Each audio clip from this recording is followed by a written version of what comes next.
Delighted to be here on this beautiful sunny summer solstice day. My name is Anne Linsell and my role today is to facilitate this session and support Paul during the session. So our session today is Your 5 to Thrive in Challenging Times. I am supported behind the scenes by Louise, and we'll make sure, fingers crossed, everything goes smoothly, and particularly as my computer decided it thought it needed to reboot a minute ago, which is not what I needed. Just a reminder that, as you know, you've got your cameras and mics switched on. You can, when we get to the end of the session, you can use the raise your hand function to ask Paul any questions. You can use the chat function. Reminder too that we are recording today's session so that colleagues that can't join live can watch it on demand, which is a really important part of our Leadership Matters conversation offer. So I'm absolutely delighted today that we'll be joined by Paul McGee. So what can I say about Paul? Clearly a Bradford City fan for people that were on the call at the start. But Paul is one of Europe's leading speakers on change, resilience, wellbeing, communication, all things that are really important to us in the health and care system. He's a prolific author of books on a wide range of topics, SUMO being one of them, self-confidence, how to have a great life, and more latterly, the happiness revolution. And all of these I can say I can highly recommend. Paul brings to everything that he does, every conversation, energy, enthusiasm and passion. And I know this is going to be a really wonderful session. So without further ado, I'm going to stop sharing my screen and welcome Paul. Hi there, Anne. Thank you very much. And morning to you all, folks. If you want to keep your cameras on, that's fine. I'm going to switch them off. That's fine. You can all be muted. That'd be wonderful. Greetings from Warrington. Now, some of you are going, where's Warrington? It's a remote fishing village in the northwest of England, and I just live by the banks of the River Ikea. So that's where we are. In this session, Your 5 to Thrive in what is challenging times. So not going to be one of these motivational speakers who goes, come on, everything's great. It's not great. It's tough out there. It's tough maybe not just in our work, but in our personal lives. But what I want to do today is to say, okay, let's acknowledge all of that. But let's think about what are some of the things that we can do to be well in order to lead well. You've got in a couple of weeks your Wellbeing Festival. Let me tell you, I would say 5 years ago, I talked about well-being a lot, mainly in the public sector. But with what's happened in the last 2.5 years, loads of people in the private sector suddenly going, we need to look at well-being for our staff. And I'll tell you why well-being is important. Because well-being leads to well-doing. Well-being leads to well-doing. So although we're looking at ourselves as leaders, and some of you may say, well, I'm not part of the leadership team normally, fine. But you've got a role. If you're on this planet and you're breathing, you're a leader in some way or another.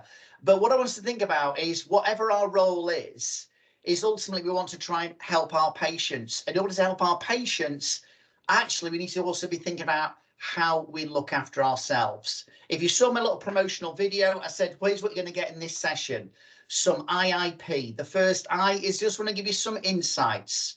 The second I is want to give you some inspiration. The word inspire means to breathe life into.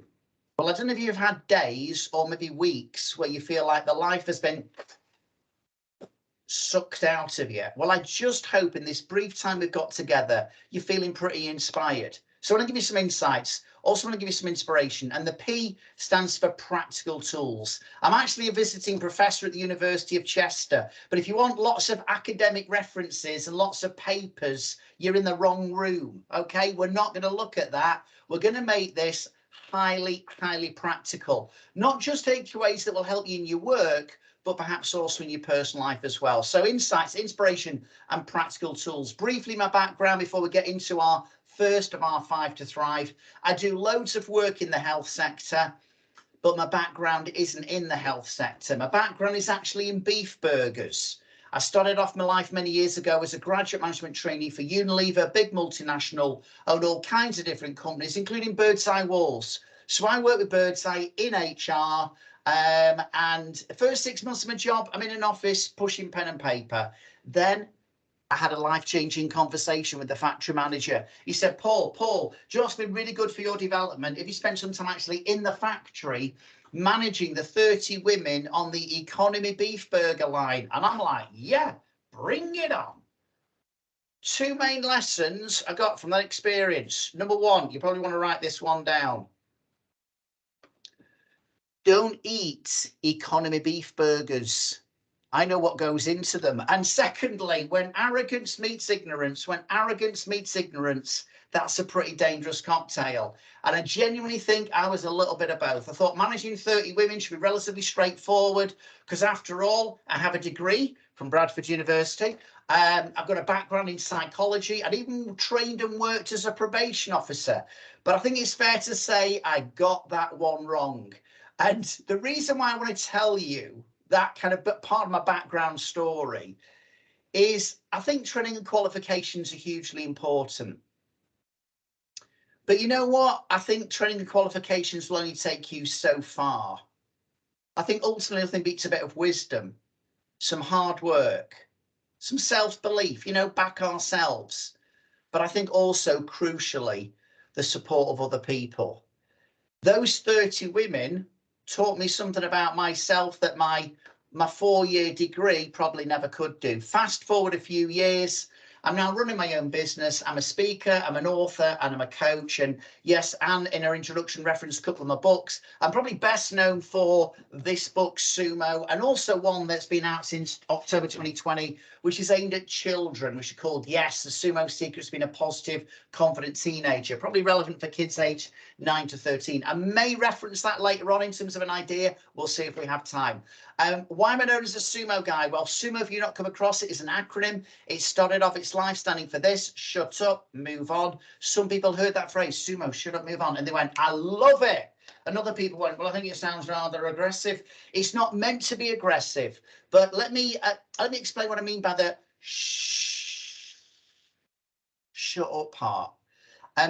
Psychologists reckon on a day-to-day basis, as much as 80 to 85% of what we do, we're kind of doing it on autopilot. We do a lot of stuff without really thinking about what we're doing. So those of you that drive, I don't know if you've ever had this experience. This is me now doing impression of driving, not milking a cow. But if you've been driving on a longish journey, lost in your thoughts and your music, have you ever had that experience where you've been driving for a while and all of a sudden it's like you wake up and think, what happened to the last 10 miles? Why am I in the back seat? Whose car is this? Because when you're driving, you're on autopilot. It's like when you get dressed in the morning, you're probably not thinking, what do I put on first, my left or my right shoe? You do without thinking. Shut up is just saying this. Here's an opportunity for you for this hour. When you think about the pressure of work, you think about the pace of work, you've got a chance to press pause and just do some stopping, thinking and reflecting. And realize this, there's a lot you're doing, there's a lot we're all doing on autopilot without thinking that's actually really effective. So my premise in doing this session is simply this: you don't have to be ill to get better. In other words, you can always improve. Now, one of the things that I've also wanted as a passion, well, before I wrote the book for children, was also to actually get SUMO, some of these ideas we'll talk about today, actually into schools. We now do it in schools. We had a bit of kickback though, because although they loved the ideas, there was a bit of discomfort about the shut up, move on. So we have an alternative definition, which you might land more comfortably with you. SUMO can also stand for stop, understand, move on. And remember, whichever definition you're going for, they both include move on. In other words, I don't want this just to be an hour. We go, oh, that's interesting. Yeah, no, that was interesting. No. Seriously, I want you to think, could I at least take one thing from today out of the 5 for Thrive? One thing that I could actually move on and apply and use?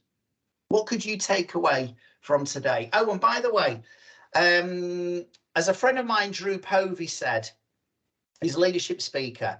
He said this to me. He said, you know what, Paul? Every day is a Tuesday. CHOOSE.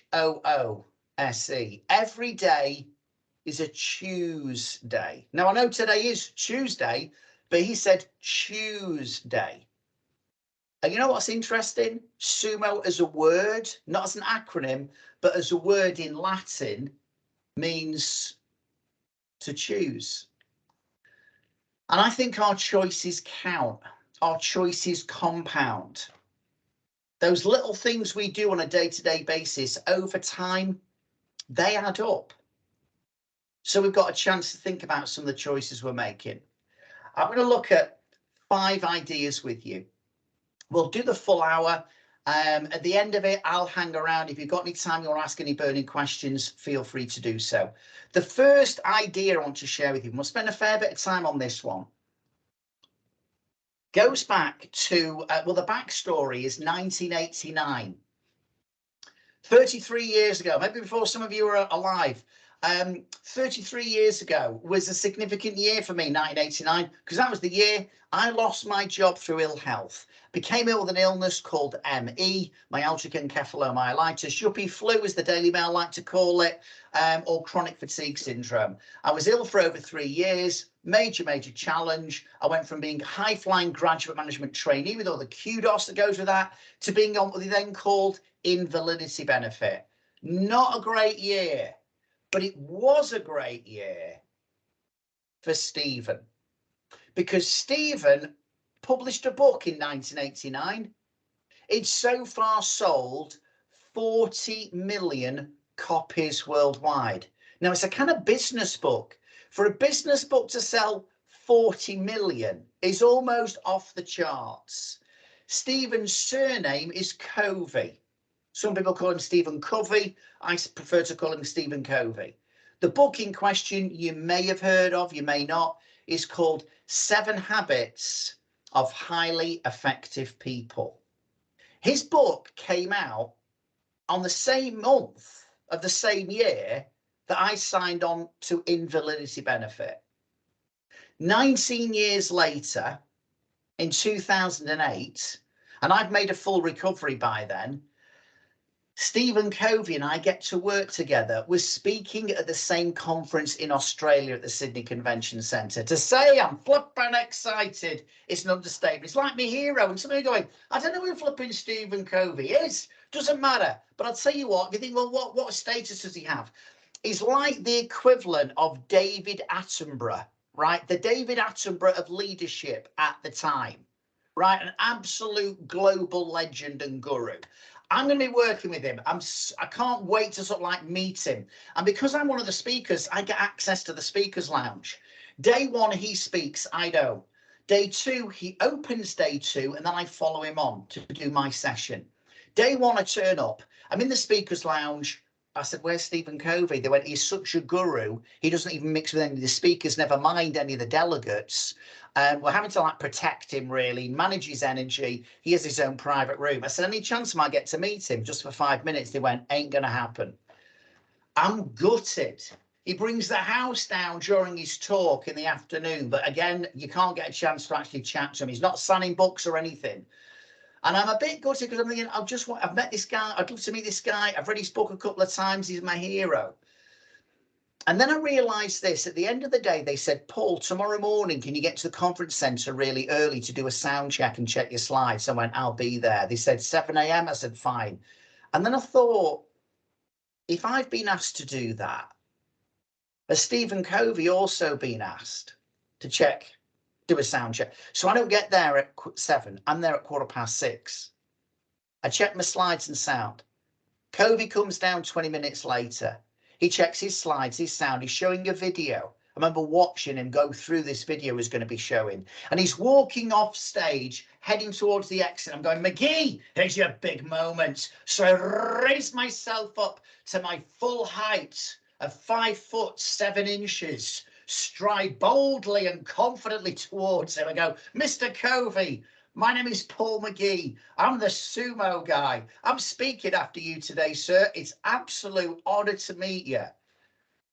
He looks at me and he kind of goes, the SUMO guy? I went, yeah. He said, why are you called the SUMO guy? I said, well, it's a long story. But rather than me explain it now, because I don't want to take up your time, I'm going to be talking about why I'm called the SUMO guy in my talk. So you'll find out when you hear me speak.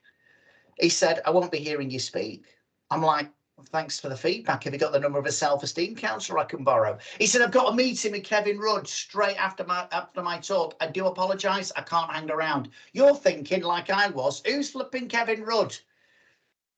He was the Australian Prime Minister at the time. So the reason why Covey can't hear me speak is he's got a one-to-one private meeting with the Australian Prime Minister. I tell him about SUMO. And you know what changed things in our conversation? The atmosphere changed. Is when I said this. I said, and Stephen, I'm trying to get these ideas into schools.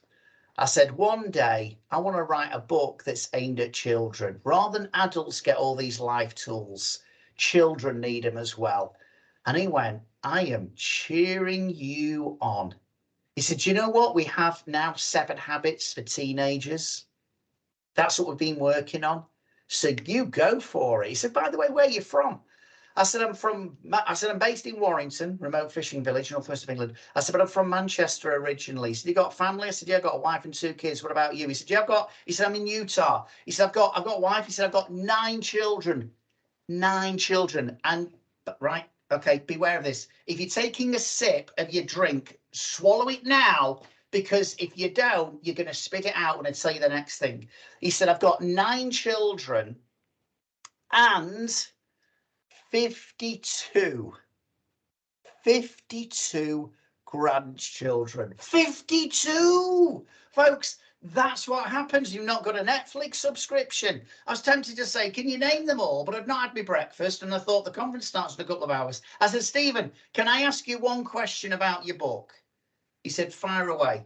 I said, 7 habits of highly effective people. I said, I've read the book a couple of times, but if there was one of those habits in particular that you would say is the most important, which one would it be and why? He went, well, to be fair, that is a question I've often been asked. And I'm thinking, all right, I thought I was being original, but never mind. He said, they're all of equal importance, but you've got to start with the first one. So what is the first one? It's our first idea of our 5 to thrive. He called it be proactive. I call it green zone thinking. Let's look at his model. Let's look at this first idea of our 5 to thrive and what he meant by green. Well, I call it green zone thinking. He called it be proactive. So he said he has these 2 circles. And if you've read his book, you'll be familiar with this. You can see some of his stuff on YouTube. This outer circle is your circle of concern. It's things that concern us, but we have no control or real influence over. So what can concern us could be, well, you know, will there be another variant? Will there be another pandemic at some stage in the future? Do you know what? We can be very concerned about that. There's probably not a lot we can do to control or influence that. You know what else can concern us? The past. You know, I regret doing this. I should have done that. I should have said this. But do you know what? It's over. Learn from the past, but don't live there. Do you know what concerns all of us to a degree? To a degree, what do other people think of us? You know, I spend my life speaking in front of strangers. And in the past, very much so, it was like, what do they think of me? What do they think of me? What do they think of me? In fact, I remember when I did training courses in the past, 2 of the questions I was working on behalf of another company, they asked was, what do you think of the content? What do you think of the trainer? And do you know what I was most bothered about? Not what they thought of the content, what they thought about me. But you know what? I've now described myself as a recovering people pleaser. Because I've always been concerned, what do other people think of me? I've got to try to make everybody happy. You know what I've realised? I'm not going to be everyone's cup of tea. Just the way it is. But if we spend our time being concerned, you know, I'm going to show up today, do my very best, hopefully bring some energy, bring some simple but useful ideas to you. But if it doesn't land for you, I did my best. And I've just realised, you know what, Paul, there's just things that concern you, you can't do anything about. But this inner circle, now this is where so if you look at his work, that's just another circle. It's a blank circle, but I've coloured it in green because I just kind of like think about how to make things visual and colourful and memorable and sticky. So I call it green zone thinking. He talks about being proactive. In other words, here, we're almost like being passive and fatalistic. In our green zone, as I call it, it's about being proactive. It's focusing more on what you can do rather than what you can't do. And here's the thing to think about. Little phrase. What you focus on magnifies. What you focus on magnifies. And the problem Covey said to me is this. In times of change and challenge, if we're not careful, we can spend a lot of our, and this 2 words here, the first one sounds obvious, the second one's really important to remember. He said, we can spend too much time and energy thinking about, talking about, worrying about stuff you can't do anything about. Had a briefing call earlier on this morning. Got the sales team I'm going to be working with next week. And the boss is saying, look, they're spending loads of time talking about uncertainty. They're spending a lot of their time talking about how supplies are hard to get hold of, and those that are have gone up in price. He said, but we're spending so much time and energy basically focusing on stuff that's not in our control. And he says, what I want them to do is start focusing on what they can control. And life is like that, isn't it? I mean, life is throwing up a lot of curveballs at the moment, more so than maybe we've had previously. We thought it was tough up to Feb 2020. And since then, I mean, boy, if we're playing the game of snakes and ladders, humanity has landed on quite a lot of snakes recently. Now, I think the ladders are there, but boy, do you need to look for them. The problem we have is it is so easy to be almost sucked into this outer circle, where if we're not careful, we can have, we spend a lot of our time moaning about stuff, which is understandable, but we can then look for who's to blame that certain things have happened, which is also understandable. But if we're not careful, we get stuck in this kind of vortex of moan, blame, moan, blame, moan, blame, moan, blame. And when that happens, 2 things can occur. So by the way, Covey wasn't saying don't talk about your concerns. That wasn't what he was saying. That's not what I'm saying. We need to offload. We need to feel heard and understood. That is crucial. Let me emphasize that. So it's not that you can't talk about your concerns, even though you can't do anything about them. Covey's point was, how much time and energy, though, do you spend here? Because when you're spending it here, you're not spending it in what you can resolve, how you can influence or improve a situation. 2 things can happen when you spend too much time here. Number 1, morale can decrease. No one is getting out of bed in the morning, or whatever time of day you get out of bed in the morning, depending if you're working shifts. No one's getting out of bed thinking, I can't wait to focus on stuff I can't do anything about. It can drag us down. One of my other 5 to Thrive later on is a crucial one. It's related to diet, but not the diet you're thinking of. I'll come back to that later. But if we keep on spending our time, energy, thinking about, talking about, worrying about stuff we can't do anything about, it's not exactly empowering, is it? It's not exactly motivating, energizing, engaging. Covey said something else can happen.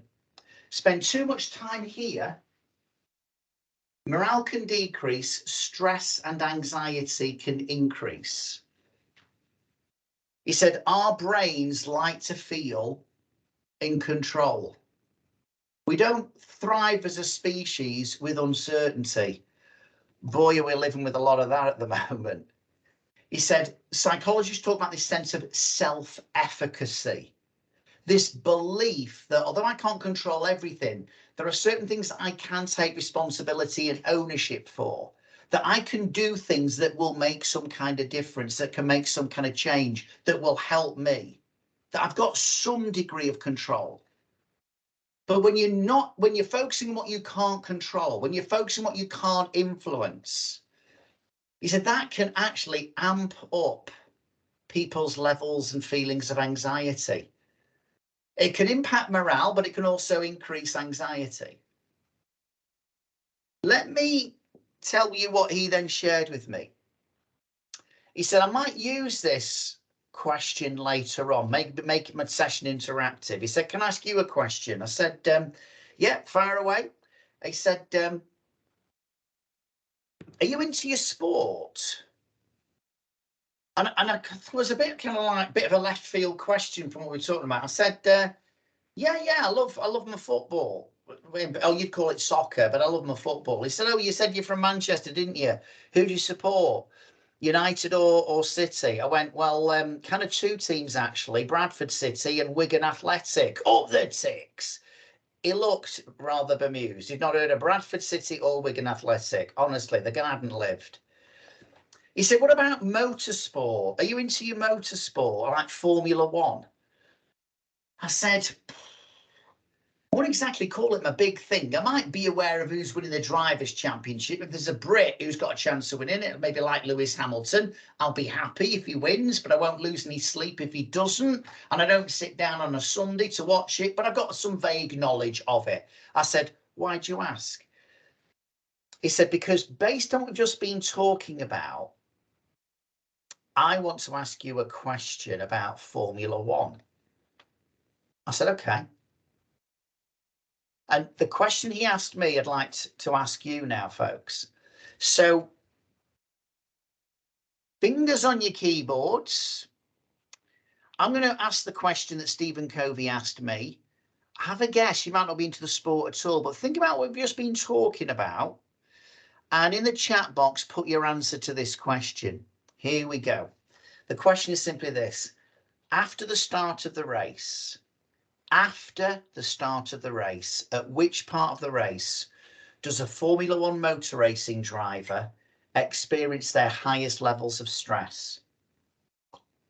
After the start of the race, at which part of the race does a Formula One motor racing driver experience their highest levels of stress? So I'm opening the chat. Am I going to get the answers? Oh, Nicola Bond, also known as Nikki.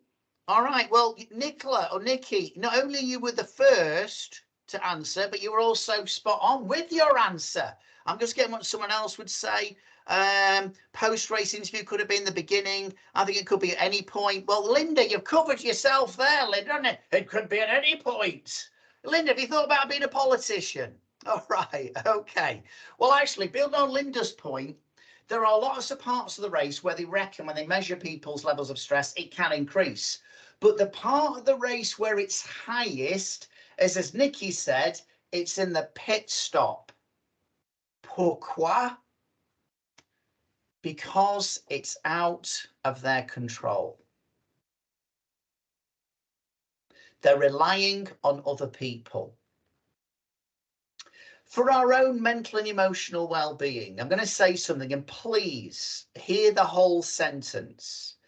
But for the benefit of our own emotional and mental well-being, I do think we need to resign from being general manager of the universe and actually just step back and accept there are things that actually I really can't control. But not do that in a very fatalistic, negative way, but just accept it. That I need to understand I can't be all things to all people. Now, I could be wrong, but when you were choosing your career, I don't think you were going, how can I make loads of money? I know what, I'll join the NHS. I think what drove you to maybe to do the roles you've got were driven very much by the values of care, trying to make a difference, contribution. And I think when you care a lot, you want to try and help a lot. And that's great. It's a noble attitude to have. But you know what I'm learning in life? Paul, you can't do everything for everybody.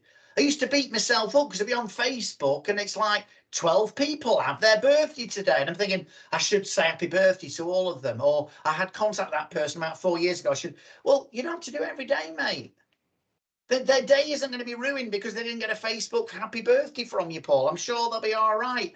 Resign from being general manager of the universe. And rather than spend your time and energy thinking about and talking about and worrying about stuff actually you can't do anything about, you've got to ask yourself, what's in my green zone? What can I influence? How can I be proactive? Because I do think some people, here's an interesting point. I think some people can spend time here Going, well, what can you do?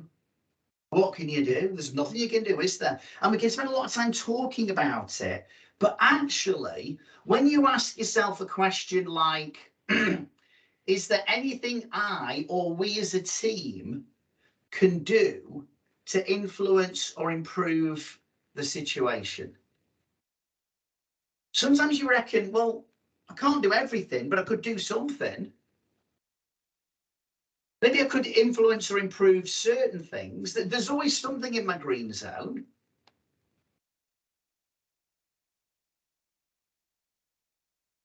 I want us to be thinking moving forward that this first idea, I call it green zone thinking, it's just that sense of stepping back. And even when you think about conversations with other people and what you hear on the news, and go, how much are we talking about stuff that we can't do anything about? And do we need to do a bit of that? Yes, we do. But do we also need to think, okay, given that's the case, given we've got some challenges, given that we've landed on a lot of snakes, but we've still got a dice, we've still got the ability to roll the dice again. And maybe we'll only do one small step. Maybe it'll be one little action. But maybe those little actions over time, well, they add up, don't they? What's in our green zone? I remember what was in my green zone when my book was coming out for kids. I'll just mention this briefly. What was in my green zone was the content. And also I worked very closely with an illustrator. So we wanted to make the book really visual. What was also my green zone is I made the decision with the first draft before it was submitted to the publisher. I identified through friends and family 10 children to read the first draft, give me their feedback. Can I just tell you, some kids can be incredibly brutal with their feedback. But anyway, but then they gave me some feedback. Like, I remember one of them was, don't use the word dude. What's that about? But one person said, actually, I found this bit really funny, or that was helpful. And you know what they all said? We love the illustrations. Can you do more of them? This is in my green zone. The content, the feel of the book, making it visual, making it engaging. That was all in my green zone, making it quirky and fun. You know what wasn't in my green zone? Will a major bookstore like W.H. Smith's, who stocked all my books previously, will they stock this one? My publisher submitted the book as a proposal to Smith's in the summer of 2020. The book was coming out in the October. It was in the Eat Out to Help Out era, if you remember that. Publisher got back to me, said, Paul, I've got some feedback. Firstly, they think the book looks superb. In fact, it looks outstanding. I went, really? They went, oh, they love it. Secondly, they think with the kind of ideas you've talked about, dealing with anxiety, understanding your emotions, all the resilience, confidence, all of that, they said there's never been a better time for the book to be coming out. I'm like, oh, this is fantastic. They went, yeah, but they're not going to stock it. I went, pourquoi? Because I'm bilingual. They went, okay, 2 reasons. The first reason is coming out in October. In the rush up to Christmas, loads of new books come out at that time. Shelf space is at a premium. Often celebrities saturate the market, right? So that was a challenge. But what we didn't know was this. Gareth Southgate, England football manager, has a book coming out aimed at children, similar time to yours. Chris Hoy, cyclist, Olympic gold medalist, thighs like tree trunks, has a book coming out aimed at young people a week before yours. Smiths have to make a decision. You're going into a bookstore looking for a book. Gareth Southgate, celebrity. Chris Hoy, celebrity. Paul McGee, who's he? Paul, it's not personal, it's commercial. They won't be stocking your book. You know what? I don't have the number to the buyers to try and persuade them. I don't have Gareth Southgate's number. If I did, I would have rung him up. Gareth, mate, I've seen the future. Forget the book, practice penalties. And you know what's tempting to do sometimes if we're not careful? What's tempting is we get into a bit of what I call a bit of hippo time. We have a bit of a wallow, which is understandable because you will have some wallow. But you've got to be careful that the hippo time, the wallowing, doesn't turn into self-pity. Because when it turns into self-pity, which I think it did a bit with me, because I'm thinking, but I've interviewed the kids, they reckon it was a brilliant book. It's just because I'm not well known. You've got to be careful of you're going to put the yellow t-shirt on now. It's tempting to wear yellow because life is not actually fair sometimes. But remember, and I realise there's genuine victims. I'm not mocking that. I know there's genuine victims. But sometimes I felt like I was acting like a victim. It's not fair. But it's like every day's a Tuesday. Wear yellow or go green. What can you influence? What can you control? I'm on Facebook. I'm on Instagram. I'm on Twitter at the SUMO guy. And I'm thinking, I need to focus on what I can do. I get quite a few followers. Let's start tweeting about the book. Let's start making videos about the book. Let's just get stuff out there. Let's turn some of those illustrations into big posters. We'll send them to schools. Let's, when the book comes out, just send complimentary copies to schools and go, you know what? If you like this, you think it could be relevant for some of your pupils, order some. We'll give you them at cost price. We're not trying to make a profit here, trying to make a difference. And I suddenly thought about what I could do. I don't know Gareth Southgate. I'm not going to change the minds of the buyers of WH Smiths. I'm unhappy. I've had my hippo time. It's okay, but it's temporary. Don't start wearing yellow. But what's in my green zone? I started to think about what's in my green zone, and I got energized and engaged. I've written 13 books. SUMO became a Sunday Times bestseller. But the one that actually sold the most in its first year of being out is the book aimed at children. Here's the thing I want you to think about. I know you're not thinking necessarily about writing a book for kids or anything, but I want you to think about this. There is stuff you can't do much about. But every day there is something that is in your green zone you can do something about. And I want you to think about that, not just in work, but in your personal life. Resign from being general manager of the universe and go green. You won't be able to do everything, but you will be able to do something. And you know what? You'll be able to do something perhaps with more time and more energy than if you're spending a lot of time here.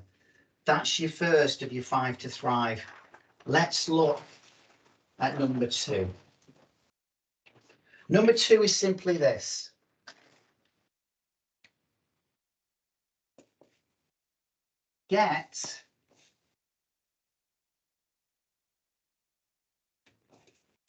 Let's get a little bit of perspective sometimes.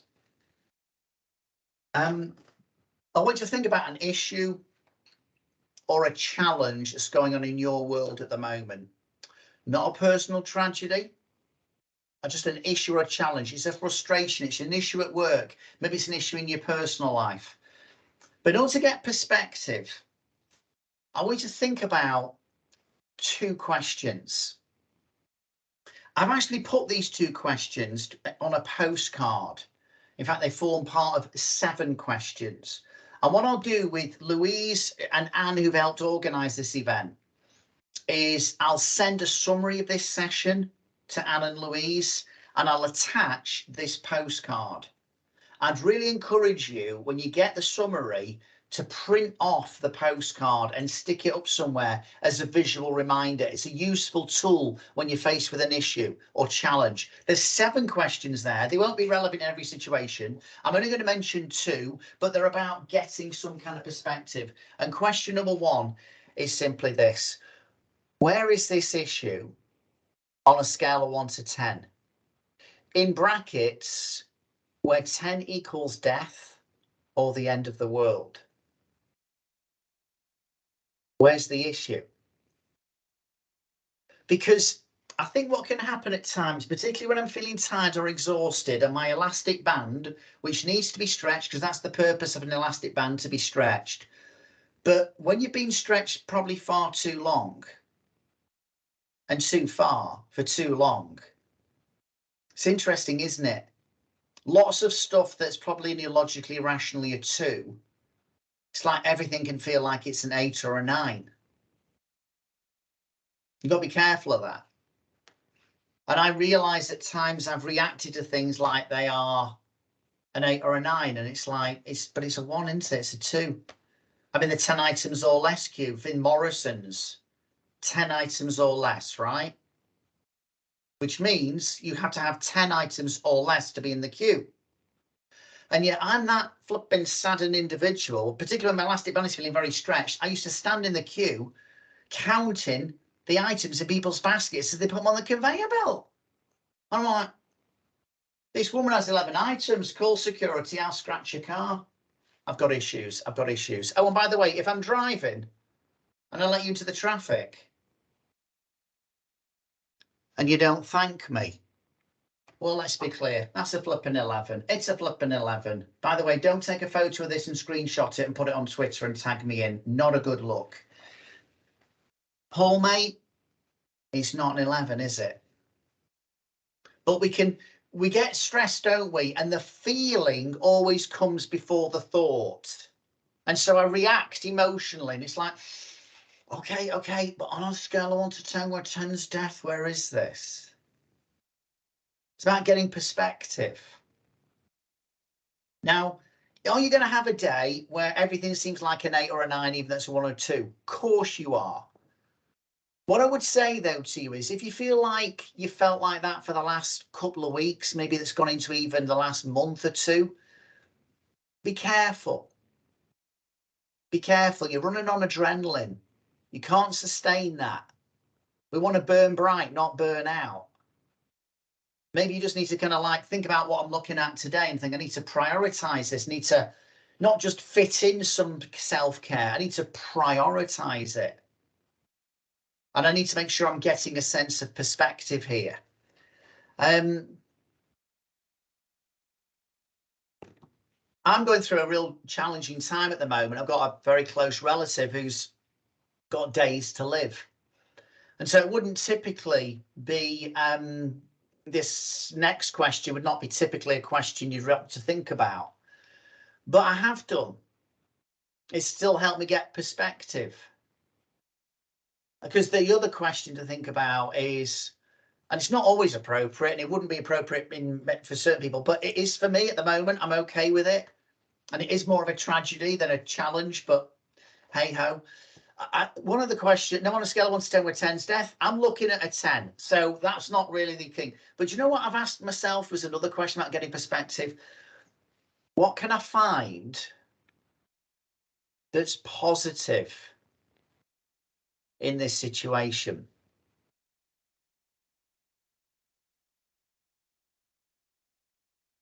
You see, our brains are very good at noticing the negative, noticing the bad.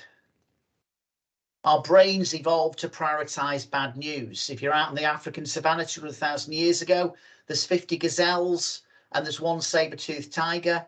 Well, the gazelles are life, they're food.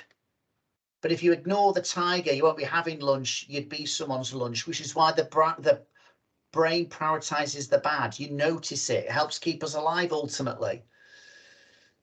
But so no one needs to be taught to be negative. It's inbuilt. But sometimes we do need to step back and be mindful and appreciative and maybe ask ourselves that question, what can I find that's positive in this situation? I'm talking to my wife today about my dad and went, you know what, I've got no regrets. I've said everything I need to say. I'm not looking back thinking, I wish I'd done this, I wish I'd done that. I'm thinking, that's good. I'm glad I'm glad I drove 120 miles on Christmas Day in order that he could have dinner with us. I'm glad I did the 120 miles. I'm thankful that he's comfortable and not in pain. Now, that's a dramatic sort of example. I get that. And it's not one I've ever shared publicly because this isn't just happening. But I know there's been times when that question, what can I find that's positive? It just helps. It doesn't, you know, I remember being on the M25. I'd done 30 miles in 3 hours. I remember asking myself the question, what can I find that's positive? And I remember thinking, Paul, when you were ill with ME, there were days you couldn't walk 20 yards without collapsing. You weren't well enough to drive. You weren't well enough to work. You didn't know whether you'd ever have kids, whether you'd be well enough. And today you are here because you're well enough to be in this car. You're only here because you've been working. And when you do eventually get home tonight, your wife and your 2 kids will say hello. And do you know what? The traffic in front of me didn't magically part Took me nearly 8 hours to get home that night. But by asking myself the question, what can I find that's positive in this situation? It just helped me deal with stuff maybe a little bit better. No magic wands, just 5 tools. Number 1, green zone thinking. Number 2, get perspective.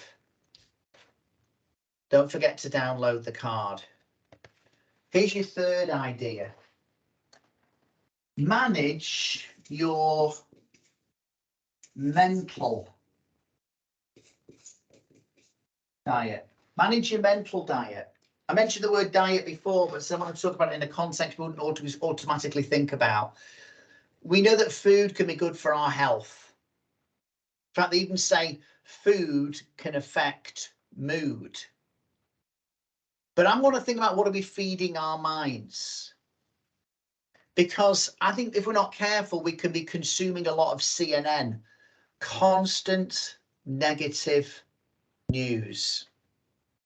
Maybe one of the first things people do is go on their phone. I mean, I'm like my Twitter, interact with people and stuff. But if I'm not careful, I could be on Twitter, read a tweet and think, oh, I'll just read the comments. And I'm like going, Paul, if these comments are making you feel angry or anxious, why are you still feeding your mind with this stuff? It's doom scrolling. How much news do you watch or listen to? I'm not saying ignore the news. I'm not saying don't consume any, but I genuinely, when you think about all we are going through at the moment, in terms of change, challenge, uncertainty, issues in our personal lives, cost of living crisis, all sorts, people struggling even to get to events or get to things today because of a national rail strike. It's like, you know what? What's in my green zone that every day I can manage?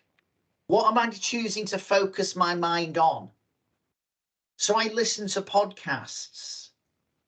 I haven't even flicked the news on today. I'll have some silence and solitude first thing. You know, there's a phrase, all's well that ends well. Well, I have to think about this, all's well that starts well. Master your mornings, get 5, 10, 15, 20 minutes that you can control and think, I'm going to start the day, all's well that starts well. What can I do to start my day well? Or am I just going to mindlessly, as I've done previously, consume stuff on the radio, via the internet or on the TV? I'll always, when I'm able to, get out in the morning. So this morning I've listened to a podcast and just been enthralled by nature and the beauty of the longest day of the year. And I've got challenges, and those challenges don't go away. But mentally, maybe I'm in a better place. I'm helping myself a bit. So beware of, in a sense, the media you consume, but also be aware of your mates. You may have come across this term before, mood hoovers. But there are people out there who are mood hoovers, folks. They see a bit of joy and positivity around the place. They go, we need to suck that right out of here and spread a bit of misery in its place. I mean, a guy said to me recently, he said, Paul, my wife's a mood hoover. I love her dearly, but she's a mood hoover. I said, what do you mean? He said, you know that analogy, is your glass half full or half empty? He said, my wife's not got a glass. He said, going for a walk the other day, I said to her, isn't it a gorgeous day? It's going to rain tomorrow. There are people they don't mean to be, but they can suck the life out of you. Quick quiz question. Put your answer in the chat box. What year did we ban smoking in enclosed public spaces in England and Wales? What year did we ban smoking in enclosed public spaces in England and Wales? Okay, here's going to be the first. Oh, Anthony, you were very close. As were you, Stuart. All right, we're going to get there. Nicola, no. Oh, Alison Kane. Was it Alison Kane? Yeah, Alison Kane. It was 2007. Why did we ban smoking in enclosed public spaces in 2007? Because of the evidence of the medical evidence around the effects of passive smoking. I want to suggest to you, we all need to be mindful and careful of the effects of passive moaning. You're not the one moaning necessarily, but the people around you, it's like psychological pollution for the mind. Seriously, I think about what I'm reading and what I'm watching and what I'm listening to. I'm not sticking my head in the sand when it comes to the news, but I'm definitely managing my mental diet. Here's another great one for you. Simply this. Number 4, plan happy. Don't hope for happy times, plan them. Literally, you get a piece of paper, draw a line right down the middle. Left-hand column is the word activities. Right-hand column, the word people.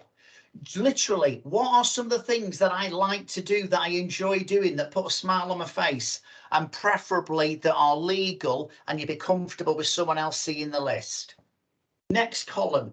Who are the people who are the opposite of mood hoovers? They are the energizers. They breathe a bit of life into me. No matter how tough my day's been, when I spend time with them, I feel better.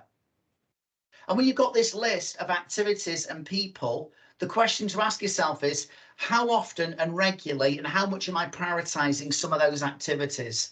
How often and how regularly am I connecting with those people? Is there someone on my people list who I think, I've not spoken to them for ages, I've not seen them for a while?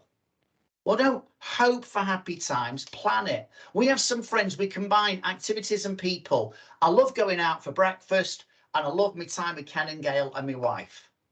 But we don't do breakfast every month because it just randomly happens. We've done breakfast every month on a Saturday morning for 3 years, and sometimes during lockdown it was bacon butties and banter via Zoom, but we've done it because we've planned it, because we've prioritized it. Folks, our brains like having things to look forward to. Whatever some of those things are that put a smile on your face, don't say, if I get time, I'll do it. To lead well, we need to be well. Well-being leads to well-doing, which means you looking after you benefits those around you. And maybe one of the things to do is not to be so passive, but be more proactive in planning stuff that you know that is in your green zone you can do, that breathes a bit of life into you. So someone you need to contact in the next 24 hours, there's something would be good to plan for this weekend or in the next month. Don't hope for happy times, plan them. And I'll tell you something else. As far as I'm aware, I've possibly never met any of you, but I think I know something about all of you. The biggest source of joy in your life probably ultimately comes from your relationships with other people. And one of the biggest sources of pain in your life comes through the result of your relationships with other people. So that's why it's really important you remember the beach ball. We want to know how to get the best out of others as well, get the best out of ourselves. Trust me, those are 2 L's. They don't look like they are, but they are. Remember the beach ball. So you're looking at this beach ball and someone says to you, what colour's the beach ball? And you say from your perspective, it's red, yellow and orange, because that's what you see. But you could be dealing with a colleague, a patient, a partner, an ex-partner, a relative, one of your own children, and you're looking at things from your perspective. But guess what? They might be seeing things differently from you. And I think about relationships. There's no relationship, one idea that's going to transform everything, but as a tool for helping you in your relationships and as a tool to hopefully prevent conflict escalating, then remember the beach ball, because sometimes I need to shut up thinking my perspective is the only perspective there is, and maybe move on and see where other people are coming from, because I didn't see red, yellow and orange. Even though I was looking at the same thing as you, I saw something very different. I think as leaders, whatever your job title might be, if you have influence, then I think you're a leader. It's about knowing what you believe and what you think is great, but it's also having that open-mindedness and that curiosity and that willingness to continue to explore, to continue to learn, to even learn from people who actually, in terms of the hierarchy, aren't as high up as you, but they come with a perspective maybe you haven't thought about. That's why when I wrote the book for children, I gave the manuscript to 10 kids, because I was basically saying, tell me your side of the beach ball. How do you see it? I know I'm the author, I'm the speaker. Some of them are in primary school still, but I wanted to understand their side. And going forward in life, I always want to remember my beach ball. And that's about kind of just thinking, is there something I'm missing here? What else do I need to explore? Is there more information? Have I just jumped to conclusions? Have I got all the facts? But it's also just about my relationships with other people. I don't just want to think about my world and what's going on for me. I want to think about your world and what's going on for you. And yes, there are sometimes very clear, defined right and wrongs. But sometimes, you know, maybe we see things differently from each other. And maybe we're both right. Don't forget your beach ball. Let me leave you, if you can hang on for another 2 minutes, with a final story. My son was 15 at the time. He came home from school one day. He said, Dad, been thinking about my future. I'd like to train to become a doctor. I'm like, brilliant, Matt, brilliant. Bit of a surprise, but great. He's like, Dad, why is it a surprise? I said, well, no offence, mate, but when I was talking about school, you told me how you hated biology. Call me intuitive, but I just thought an interest in biology may be relatively useful if you want to become a doctor. Do you know what he said to me? Dad, we've got a new teacher, Mrs. Shaw. She's a lot stricter than my other biology teacher, Dad. In fact, some of my mates don't even like her. But because she's strict, we get to learn something in the lesson now. And do you know what, Dad? She's really passionate about the subject, but I've looked into it. Even if I got the best grades possible in all the right exams, it's no guarantee I'll get into medical school. It's one of the most competitive courses to get on in the whole of the country, but I want to go for it. Go for it. He was 15, my son, when we had that conversation. He's now 29. 6 summers ago, went to his graduation at Lancaster University. Heard him take his doctor's oath. He's now a qualified GP working in Liverpool. And I've been telling this story about this one teacher, Mrs. Shaw, ever since my son got onto the course. But you know, it occurred to me some time ago, I've never met Mrs. Shaw and I've never thanked her. And I thought, I need to change that. So I sent her a card, a handwritten card. Hello, Mrs. Shaw. You and I have never met, but I talk about you behind your back. And I tell people you're MAD. You're mad. You made a difference. You're making a difference. Because actually it wasn't the curriculum. It wasn't even specifically the school. You were the catalyst to my son wanting to become a doctor. And I just wanted to say thank you. Mrs. Shaw got back in touch. Mr. McGee, I was thrilled to hear how Matt is getting on. Would you please pass on my best wishes? Oh, and by the way, your card just made my year.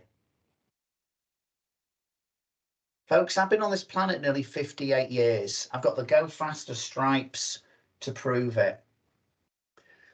You know, one of the lessons I've learned, and I think it's good for all leaders, just good for all people, don't underestimate the impact and the importance of showing people appreciation. We all need the oxygen of encouragement sometimes, but maybe, you know, someone we often overlook in the appreciation stakes? Ourselves. Appreciate who we are and what we do. Appreciate, particularly if you're a leader, how you impact those around you. How can you make sure that you continue to go mad? Focus on your green zone. Get perspective. Manage your mental diet. Plan happy. And don't forget your beach ball. And remember, you're all utterly, totally and completely mad. Folks, you make a difference. I hope this session has made a difference to you as well. Thanks very much. Cheers. Wow. That was utterly brilliant, Paul. I've got pages of notes, and I can see lots of appreciation for you in the comments. So you kindly offered to take some questions, so I'm just conscious if anybody had any questions for Paul, you've got the opportunity to raise your hand and come and ask him a question. I did, while people are thinking about that, I did see a question in the chat. I'm just trying to find it now. And I can't find it. Oh, it's disappeared. Well, if anyone knows if anyone was the person who asked that question, if they need to ask it again or unmute themselves. Okay, it was Nicola Bond asked a question. Yeah. So Nicola, I don't know whether you want to come on and ask Paul your question. So it was basically looking at the two circles. Yeah. What do you do if somebody's stuck in the outer circle and they think that they're solving the issues comes from them controlling my green zone? Unfortunately, because of the sound, I couldn't quite hear you. They think that what? Sorry. So they're stuck in the outer zone. In the outer zone, yeah. And they think their way of getting out of the circle is controlling my green zone. Is controlling you. Well, yeah. I suppose in some ways, without being able to get all into all the detail, but maybe there is a bit of a beach ball conversation needed between both of you, and maybe saying, look, this is how things look from my perspective. Or tell me how things are looking from your perspective, and is there a way we can move forward? Because sometimes, you know, it is about just having those as best we can clear conversations with people. I've got no magic wand to say if you do this that will happen, but if someone thinks the best way to handle a situation is to control your green zone, I don't know, you've got to think, well, what's the impact on you for that? Is it really helping them? I think it's about having that beach ball conversation with them, Nikki. I'm sorry to have to be brief, but without really spending loads of time fully understanding it, it's hard. But I think it is about beach ball seems to be the most obvious thing where we want to communicate our perspective, and also it's perceived by you that they're trying to control your green zone, but is that how they see it? Who knows? I think that's why beach ball could be useful. Yeah, they're very good at telling me how to do my job. Thank you. Anything else? Thanks for your lovely comments, folks. Much appreciated. Yeah. There's a brilliant comment from Stuart. He said, Stuart Compton said, without doubt, the best hour I've spent in leadership training. Oh, so thank you very much. Means a lot, particularly at the moment with what I'm facing. Yeah. Probably means even more than most times. So thank you ever so much. Okay, and I've got Anna has just raised her hand. Anna, I know you've put some comments in the chat. It was just to say, Paul, I love your books. I've read a lot of your books, and I do use that beach ball analogy a lot. So what you were saying to Nikki just now, I had a conversation last week with someone, and you know what? We did agree to see things differently. Yeah. What we both appreciated was we both brought our own vulnerable selves. We both said it as it was, and I appreciated the fact she reached out and she did that. And she could then see my perspective. And I think sometimes it's just that conversation and that is what isn't said. And that creates all those overthinking times. But actually getting together and having that conversation makes it easier. Well, it was great to hear that. Thanks, Anne. And I think, I mean, I use the beach ball a lot in my marriage. And there are times when my wife and I, even we've tried to understand each other's side of the beach ball, will not understand does not necessarily mean agree, but we understand where each other's coming from, and I think it reduces the levels of conflict as a result. Even though you still agreed to disagree in a sense. That's wonderful, and you shared vulnerable selves. That's brilliant, because often we don't do the talking and things can fester and can escalate. So thank you for that, Anne. Okay, brilliant, thank you. And I see Stuart's raised his hand. Yeah, I just wanted to, it's kind of an extension of what you've been talking about, but in my experience, it's been brilliant to watch this and watch your enthusiasm, because I've sometimes felt that when I have been at my most enthusiastic, that's actually led to most of my problems, that other people around me have seen that as a bit of a threat, which I didn't have the skills to be able to deal with, so then retreated back into myself a little bit. So the fact that people like yourself are coming and talking with us all and showing us that enthusiasm and how much it's a great leadership tool is a good thing. But you know what I mean, I've found it's in teams I've worked in, over enthusiasm sometimes not served me well. Yeah, and I think it's still horses for courses. I mean, I try and bring energy. I think energy is really important. But if I was in a room doing this session and I had 15 or 20 people in the room and they were very quiet and not very engaged or not very interactive, I do read the room. And I do understand why some people get always a bit OTT, and so I can sometimes dial things down. It's a bit different when you're doing it virtually, because actually you lose some of the energy anyway. So I just go for it anyway. But I do, you know, sometimes I wouldn't necessarily be too critical of yourself. Have that energy and enthusiasm as a tool, because some people will resonate with it. Some people are just going to be negative about stuff anyway. They're born and bred mood hoovers, and they don't like your enthusiasm and energy. Some will, but sometimes I find I do tone things down according to the temperature in the room. But here's another thought for you, and for all of you: leaders are thermostats. You know, our mood, energy and attitude sets the temperature for those around us. So worth thinking about, but also being flexible in the energies you bring to different situations, because it can be a bit overbearing for some people, but not for everyone. Brilliant. Thanks for the question, Stuart, and thanks, Paul. And at that point, I'm going to, because I'm conscious we've run over a little bit, but I'm sure everybody on the call, if we had the time, could talk to you all day, Paul. And we would love to have you at some point, hopefully in the future, to physically come to one of our events and have you in the room with us, which would be really good. But thank you so much for really, as you said at the start, energy, enthusiasm and passion to make a difference, which I think is so important, and something that we are all trying to inspire it across the system. Thank you to all the colleagues that have been on the call today. Thank you for everything you do to make a difference to the people we serve across the county and beyond. Very conscious of Stuart with his Cambridgeshire secured services there, so not just within the county but beyond the county as well. Just a reminder, as you can see from my background, the Wellbeing Festival, which Paul's session today is a trail into, is happening on the first week of July. All the sessions are live and can be booked on the website, and I'm sure in all your organisations you've seen the comms, so please take the opportunity to look at the programme and book onto things that you can watch, that you're interested in and able to attend. And anything that you can't join live, you can watch on demand, which is the way we're doing it.